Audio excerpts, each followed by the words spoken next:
juróom-ñetti waxtu jot na ci guddi mbaa xam ngeen ni couvre-feu bi tàmbali na.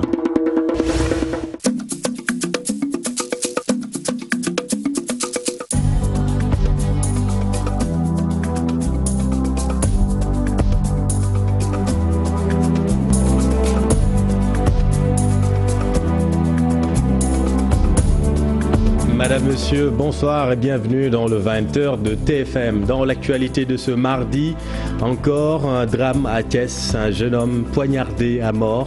Les populations sont divisées entre colère et émoi. La victime de 20 ans résidait au quartier Darussalam. 8 Covid+ déclarés aujourd'hui, 113 sous traitement et 183 guéris. Parmi ces personnes guéries, justement, le président du comité départemental de la Croix-Rouge de Dakar. À suivre le témoignage exceptionnel d'El Hadj Tako Thiam. Annulation massive de la dette des pays africains, les grands créanciers plutôt favorables pour un moratoire. Que faut-il comprendre de cette démarche? Par ailleurs, le Fonds monétaire international verse au Sénégal 266 milliards de francs CFA, 27% du financement du fonds Force Covid-19.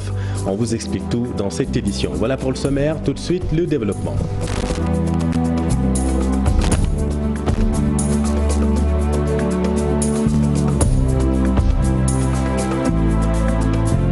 Mais d'abord, ce drame à Thiès, les champs de course, théâtre d'une bagarre mortelle. Un jeune de 20 ans a été poignardé à mort. Nous y reviendrons avec notre correspondant Cheikh Anta Diop à Thiès. Venons-en au point quotidien coronavirus. 2 cas communautaires enregistrés sur les 8 déclarés aujourd'hui. Suivons là-dessus la directrice de la santé, Dr Marie-Khémesse Ngom Ndiaye. Le ministère de la Santé et de l'Action sociale a reçu les examens virologiques ci-dessous. Sur 272 tests réalisés, 8 sont revenus positifs. Il s'agit de 6 cas contacts suivis par nos services, 2 cas issus de la transmission communautaire. 5 patients hospitalisés ont été contrôlés négatifs et déclarés guéris. L'état de santé des patients hospitalisés est stable. À ce jour, 299 cas ont été déclarés positifs, dont 183 guéris, 2 décédés, 1 évacué et donc 113 sous traitement. Le ministère de la Santé et de l'Action sociale exhorte les populations au respect scrupuleux des mesures de prévention individuelle et collective. Guéri du Covid-19, El Hadj Tako Thiam prend la parole sur TFM. Il était l'un des cas appelés importés. Le président du comité départemental de la Croix-Rouge de Dakar, aujourd'hui guéri, continue ses activités dans les centres de confinement de Dakar. Le corona a une épreuve derrière lui qu'il raconte aujourd'hui face caméra. Ibou Diouf Alousso. Cet homme est au cœur du dispositif de riposte du Covid-19. En sus de son statut de président du comité départemental de la Croix-Rouge de Dakar, El Hadj Tako Seck fait partie de ceux-là qui ont chopé le virus du coronavirus. Guéri aujourd'hui, il garde les souvenirs de cette maladie. C'est à travers les symptômes que j'ai supposé avoir eu le coronavirus. Au niveau des médias, l'information était partout disponible par rapport aux symptômes, aux signes, aux manifestations. Ajouter à cela un retour récent d'Europe. Ce natif de Yarar, dans la périphérie de la capitale, effectue souvent des voyages en Europe dans le cadre de ses activités. Et lors de son dernier périple, il est revenu avec le Covid-19 dans ses bagages, un lourd viatique. La peur de contaminer les autres a toujours été présente à mon niveau. D'ailleurs, cette peur a précédé même le test. Et peut-être que c'est pour cela que je n'ai eu à contaminer personne. Dès que donc les signes ont été accentués à mon niveau, je me suis auto-confiné. J'ai complètement coupé toute forme de relation ou d'interaction avec mon entourage. Astako, pour les intimes, est bien guéri du Covid-19 mais poursuit son combat. Dans son fief à Yarar et à la tête du comité départemental de la Croix-Rouge de Dakar, l'heure est à la sensibilisation. Le message, s'il y en avait un à délivrer, est de faire savoir aux gens que cette maladie est une réalité. En tant que malade, ayant eu contact avec beaucoup de malades à Diamniadio, je vous dis que c'est très sérieux, que les gens sont malades de cela. Tout ce que nous avons à faire, est juste de respecter les consignes données par les autorités sanitaires. Astako rajoute à son vécu à la Croix-Rouge son expérience avec le coronavirus. Ce bénévole lance aujourd'hui un appel aux bonnes volontés pour plus de soutien à son équipe de la Croix-Rouge qui s'occupe de 7 centres de confinement dans la capitale sénégalaise. Et puis suite à l'apparition d'un cas issu de la transmission communautaire, le maire de la commune de Gueule Tapée Fass Colobane prône la fermeture des marchés et commerces non essentiels. Ousmane Ndiaye appelle à une synergie d'action pour stopper cette transmission communautaire. Ça fait peur parce que tout ce qu'on raconte sur les cas communautaires, si nous en arrive un cas, ça fait peur. Ça fait peur d'autant plus que la personne est allée au centre de santé pour manifester un peu ce qu'il sentait, ce qu'il ressentait. Alors le drame, c'est que tout le centre de santé est en quarantaine. Et s'il y a des malades, si aujourd'hui il y a des malades à Gueule Tapée, le centre de santé est pratiquement fermé parce que toutes les personnes qui travaillent au centre sont confinées dans un hôtel de la place. Il faut que nous soyons disciplinés et qu'on respecte un peu les consignes qui nous sont données. Il ne s'agit pas de fermer un marché, de laisser un autre ouvrir. Parce que ce qui va se passer, celui qui était à Gueule Tapée, quand on ferme Gueule Tapée, il va aller à Colobane. Si on ferme celui de Colobane, il va aller à Fass. Celui de Fass, il va aller aux HLM si on ouvre les HLM, et ainsi de suite. Il faut que tous les maîtres se mettent d'accord autour de ça et qu'on décide, en relation avec l'autorité, de fermer les marchés, de ne laisser ouvrir que les magasins qui font des denrées alimentaires, un peu de première nécessité. Le maire de la commune de Fass Gueule Tapée Colobane, Ousmane Ndoye, interrogé par Pape Farning. À ce jour, Guédiawaye a enregistré 11 cas positifs au Covid-19, dont quelques cas issus de la transmission communautaire. Le chef de district invite les populations au respect des mesures édictées. Voici Oumar Guindo avec notre équipe dans la banlieue de Dakar. Donc nous, du département, depuis le début, en tout cas, on a commencé jusqu'à ce jour. Donc le département enregistre donc 11 cas. Donc on a 11 cas qui sont enregistrés. Donc je n'entrerai pas dans les détails puisque la communication est essentiellement axée au niveau du ministère de la Santé. Mais ces cas sont suivis et il y en a qui sont au niveau des sites de suivi, de prise en charge. Leurs états évoluent très bien. Globalement, au niveau du département, c'est ce que la population qui devrait en tout cas nous aider à améliorer certains dispositifs. D'abord, le respect de la distanciation sociale, les 1 mètre. Il faut que les gens apprennent à respecter les mesures barrières, éviter de se serrer la main, se laver la main, en tout cas l'hygiène des mains, que ce soit avec de l'eau, du savon ou des solutions hydroalcooliques. Et le port de masque, surtout lorsqu'on part dans des structures où il y a beaucoup de public. Il faudrait que les populations également adhèrent à cela, mais également qu'au niveau communautaire, qu'on s'organise en tout cas pour renforcer l'engagement communautaire. L'engagement communautaire, c'est que chaque individu se comporte de façon à aider la santé, mais également à aider en tout cas son voisin pour renforcer les mesures en tout cas barrières. Et c'est cet appel-là que nous lançons à tout le monde, à la population de Guédiawaye. Nous lançons cet appel à nous aider et à leur aider en respectant donc les mesures barrières. Et puis je vous le disais dans les titres, ce drame à Thiès, les champs de course théâtre d'une bagarre mortelle. Un jeune de 20 ans a été poignardé à mort. Les détails avec Cherante Diop.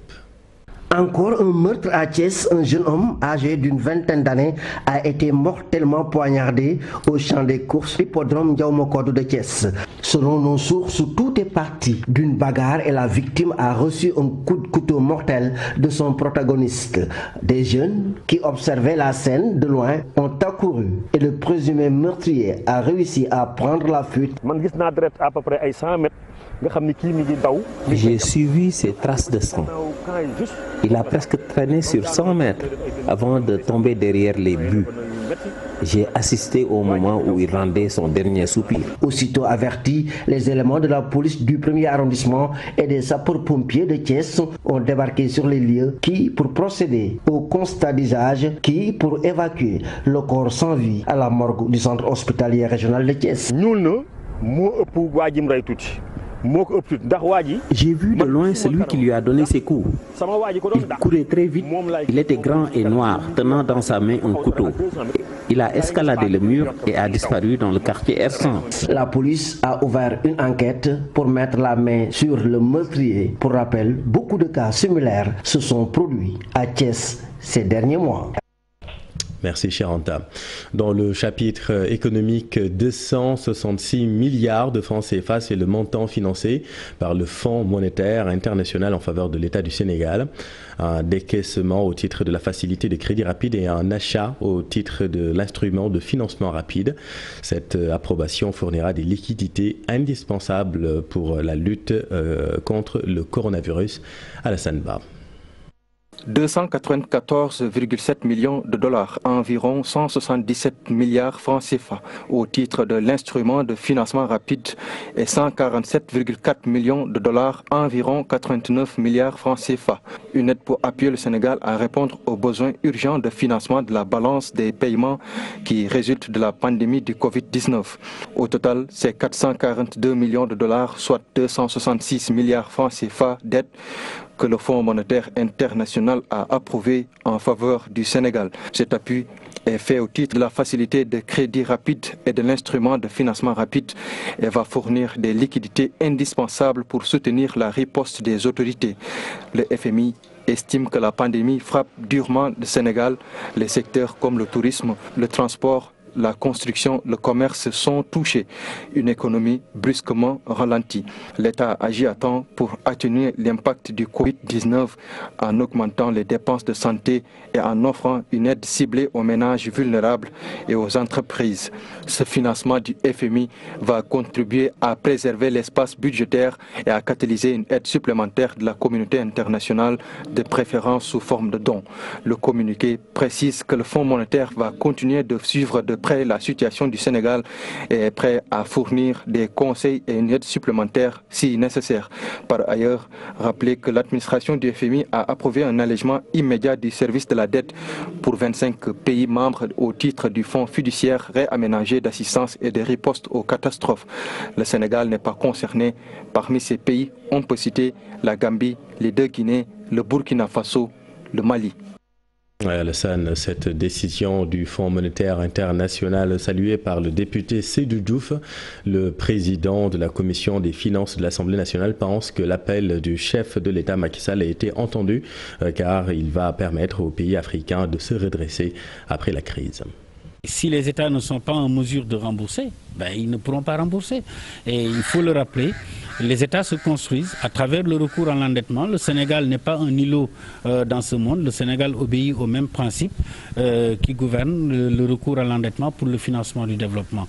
Donc aujourd'hui, quand je regarde moi la loi de finances pour 2020, c'est presque 872 milliards au titre de la dette publique.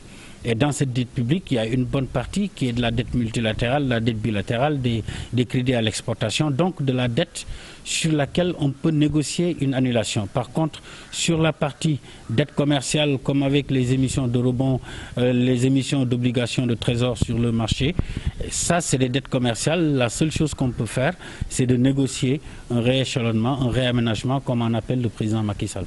Le Sénégal ne faisant pas partie des 25 pays bénéficiaires de l'allègement du service de la dette du FMI, toutefois le Fonds monétaire international lui a accordé un décaissement de 442 millions de dollars, suivant les explications de l'économiste Thierno Thioune, maître de conférence à l'université Cheikh Anta Diop de Dakar, au micro de Chérif Thiam.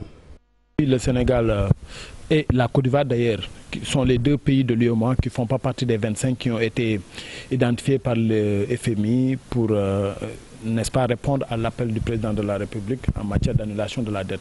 La raison, et elle est bien simple, c'est qu'aujourd'hui, le Sénégal ne fait pas partie de ces pays qui ont un niveau d'endettement qu'on juge être vraiment très élevé. C'est pourquoi, à mon avis, le Sénégal, faisant partie des pays qui sont en développement, donc n'est pas en détresse. Ce qui fait qu'aujourd'hui, l'FMI a jugé nécessaire de ne pas mettre le Sénégal comme la Côte d'Ivoire, parce qu'étant des pays les plus dynamiques en matière économique, les plus dynamiques dans la zone, n'est-ce pas, pour ne pas les mettre sur cette liste-là. Mais ce qu'il faut retenir, c'est qu'aujourd'hui, le Sénégal a bénéficié de ce qu'on appelle des droits de tirage spéciaux, qui sont quand même des facilités que le FMI met à la disposition du Sénégal pour le permettre d'avoir des ressources pour faire face. Et je crois que ces DTS sont de l'ordre de plus de 250 milliards que le Sénégal pourra utiliser pour faire face à la pandémie. Thierno Thioune et Seydou Diouf étaient l'invité de l'émission Le Point Corona animée par Abdoulaye Cissé.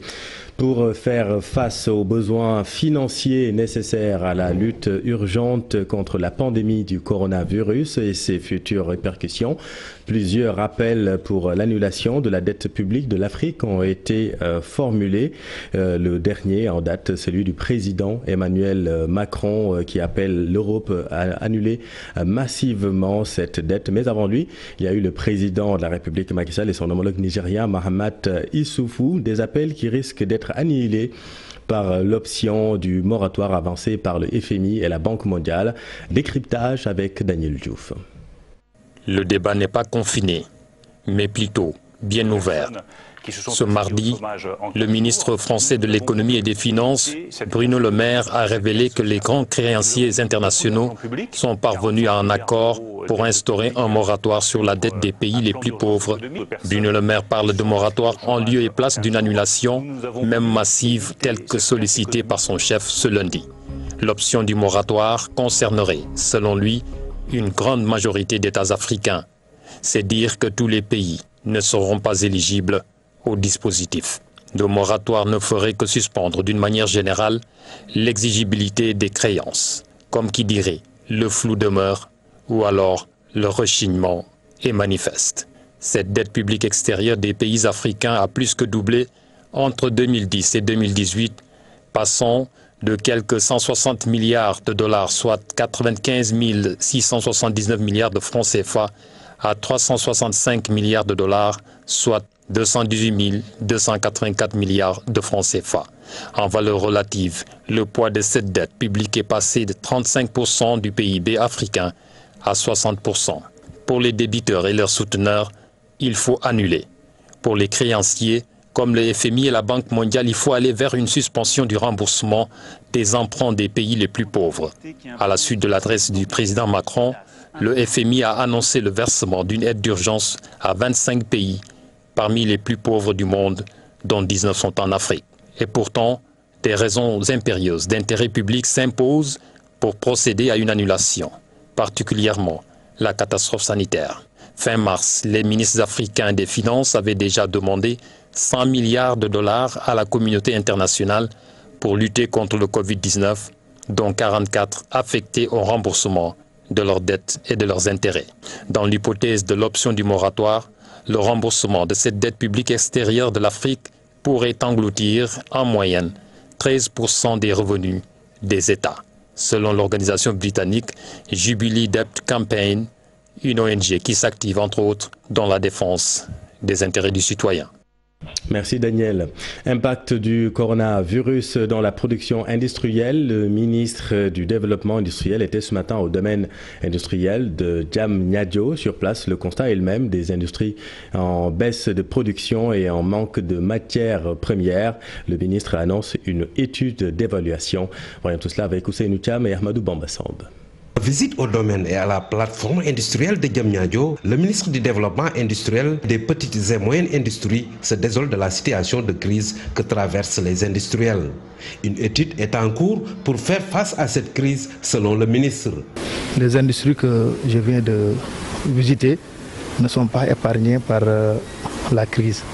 Elles font face à un problème d'approvisionnement de matières premières, d'une baisse de production, d'un manque de débouchés, mais également des difficultés financières énormes.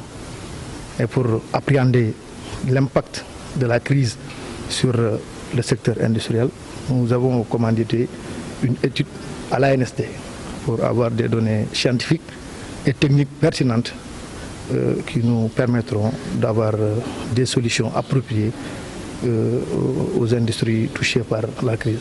Le ministre se félicite de la riposte économique et sociale enclenchée par le chef de l'État pour soulager les industriels touchés par cette crise. Je voudrais d'ores et déjà me réjouir des mesures fortes prises par son Excellence le président Macky Sall à travers le programme de résilience économique et sociale pour soulager les industries touchées par la crise. Et pour terminer, je voudrais exprimer mes encouragements aux chefs d'entreprise que je viens de visiter et à travers eux exprimer tout mon soutien aux industriels du Sénégal.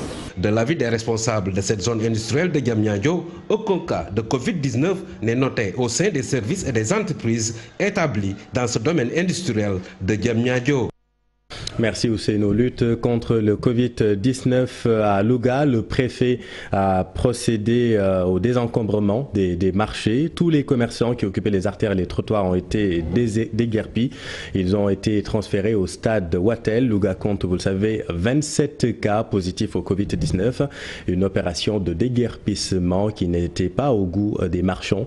Voyons tout cela avec Tierno Fall. Le préfet de Louga a mis en exécution les mesures qu'il avait prises concernant le désencombrement des marchés de Louga. Mamadou Khouma a commencé cette opération par le marché de la police. Son objectif est d'éviter la propagation de la maladie du Covid-19 dans la ville. Cependant, cette initiative n'est pas sans conséquences fâcheuses sur les commerçants. Je suis au marché pour gagner ma vie avec dignité. Tout ce qui m'intéresse, c'est soutenir ma famille. C'est grâce aux activités que nous menons sur ce site que nous parvenons à nourrir nos familles au quotidien. Aujourd'hui, ils nous ont expulsés sous prétexte de lutter contre le Covid-19, mais qu'ils sachent qu'ils vont nous plonger dans la plus grande précarité.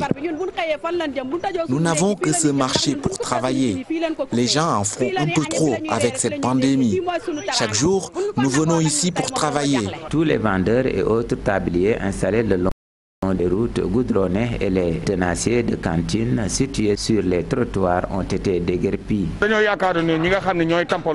Nous pensions que les autorités avaient ciblé les lieux où l'on notait des regroupements, mais la réalité est tout autre. Nous sommes sommés de quitter les lieux. Nous n'avons pas le choix. Nous allons nous conformer à la loi. Tous les déguerpis des deux marchés seront relogés au stade Wattel de Louga. Mais pour certains, la situation risque d'être difficile, surtout ceux habitant à la périphérie nord de la ville, car le stade Djibi Diouf n'est pas accessible à tout le monde. Le stade Wattel est très éloigné et nous éprouvons de grandes difficultés pour y accéder. Nous préférons qu'ils nous installent dans l'ancienne gare ferroviaire. La vie est dure à Louga et il n'y a pas de travail. Quoi qu'il en soit, le chef de l'exécutif départemental a déjà pris cet arrêté ordonnant le déguerpissement et n'entend pas faire marche arrière. Ce qui l'intéresse, c'est faire de sorte que la maladie ne se propage pas à Louga. Retour à Dakar, une voie de déviation sera érigée à Buntu Pikine. Le préfet, après sensibilisation et délivrance de sommation, est passé à l'acte pour libérer la voie publique. Et les travaux vont démarrer par des opérations de balisage. Les vendeurs établis sur ce site peuvent pousser en revanche un ouf de soulagement. Le maire leur a trouvé un site de recasement. Voyons tout ça avec Habib Faye et Modou Diop. Spectre de ruines et désolation. Beaucoup de dégâts matériels estimés à plusieurs millions. Ces vendeurs de Buntu Pikine, victimes d'un déguerpissement orchestré par l'autorité, le projet autopont de Lobat Fall est passé par là. Vraiment, ils nous ont pris au dépourvu. Nous ne pensons pas qu'ils allaient vite nous déguerpir de ces lieux. Mais malheureusement, vous voyez, ils sont venus tout saccager. J'ai demandé à mes frères de venir défoncer la porte du magasin. Ça appartient à mon grand frère, il est à Touba et c'est lui-même qui est le délégué. Pour rendre plus fluide la circulation, une voie de déviation fait partie du projet. Le préfet, après une sommation, est passé à l'offensive pour libérer l'espace. Personne n'a reçu de sommation ici. Ils ne nous ont rien donné. On a délivré les sommations. Ça fait bientôt 4 mois qu'on court derrière cette opération-là. Mais les occupants de cette voie publique-là ne voulaient pas entendre raison. Une opération de balisage est prévue pour démarrer les travaux. Le maire venu au chevet des victimes de ce déguerpissement promet de trouver un site de recasement. Le maire de la localité, le maire de Pikine Ouest, que je remercie et félicite au passage, il s'est engagé devant nous, il s'est engagé à trouver vraiment quelque chose pour recaser ces occupants-là. Et vous verrez dans ces tout prochains jours-là, avant la fin de la semaine, que les travaux vont démarrer. Ces engins n'ont rien laissé sur leur passage. Avec ces dizaines de véhicules saccagés, les propriétaires comptent saisir les assureurs automobiles pour une indemnisation. Habib, respecter les gestes barrières en se lavant plusieurs fois les mains dans la journée, mais faudrait-il trouver de l'eau? Les habitants de Medinatoul Salam 2 dans la région de Kaffrine dénoncent une pénurie du liquide précieux. Ils veulent la réhabilitation du forage en panne depuis un moment. Reportage à Kaffrine, Omar Ndiaye et Mamadou Ba.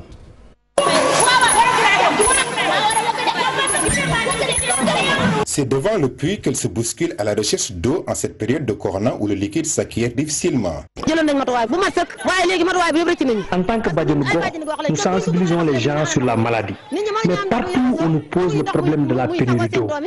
Pour se laver les mains, laver les enfants, mais il faut de l'eau. Les villages de Diaksaou et Sanki Alaj Malik qui nous approvisionnaient n'en ont presque plus.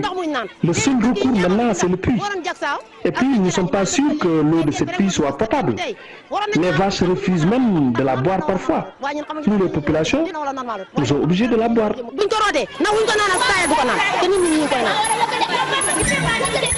Plus de 1880 âmes s'approvisionnent en eau par ce puits. C'est pourquoi les populations demandent la réhabilitation de leur forage pour avoir une eau potable.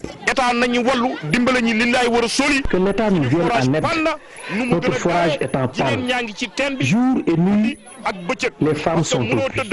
Lorsque la population gérait par elle-même la question de l'eau, il suffisait de 24 heures pour dépanner. De quelque nature que puisse être la panne. La population de Medinatoul Salam 2 dit se conforme des mesures d'hygiène édictées. Toutefois, sans eau, il serait difficile de s'en acquitter convenablement. Merci Omar. Et puis à Kaolack, les artistes jouent leur partition dans la lutte contre le Covid-19 à travers des productions musicales et ils font la promotion des gestes barrières. Ibrahima Diamé Faligaï. Ils ne sont pas en reste dans le combat contre le Covid-19. En plein studio d'enregistrement, les artistes de la commune de Kaolack engagés dans la lutte contre la propagation de la pandémie du coronavirus veulent ainsi donc à leur façon apporter leur contribution dans la sensibilisation. Donc on s'est dit, c'est une occasion. Vu l'évolution maintenant du Covid-19, pourquoi pas mobiliser les artistes autour d'une œuvre musicale, phonographique, franchement, pour sensibiliser les Sénégalais, de même que les Africains, du plus profond dans les villages, là où ils se trouvent, voilà, essayer de les sensibiliser. Voilà, à partir de cette œuvre musicale, qu'on reconnaisse bien que c'est un vecteur de communication et de sensibilisation. Les thèmes développés sont ainsi liés au respect des gestes barrières, des mesures d'hygiène et de prévention. Bon, on a mis l'accent sur les mesures préventives, voilà, donc à avoir apporté, éviter les rassemblements publics surtout, donc dans le volet aussi social, de même que le port des masques et aussi se laver régulièrement les mains. À la suite de ce travail, le message sera diffusé à large échelle à travers les réseaux sociaux, les radios et les chaînes de télévision afin d'atteindre les cibles au niveau le plus reculé. Merci vraiment. L'info continue dans Soir d'Info. Merci d'avoir suivi cette édition. C'est à vous Aram. Vous recevez ce soir le docteur Chertidiane Dieye.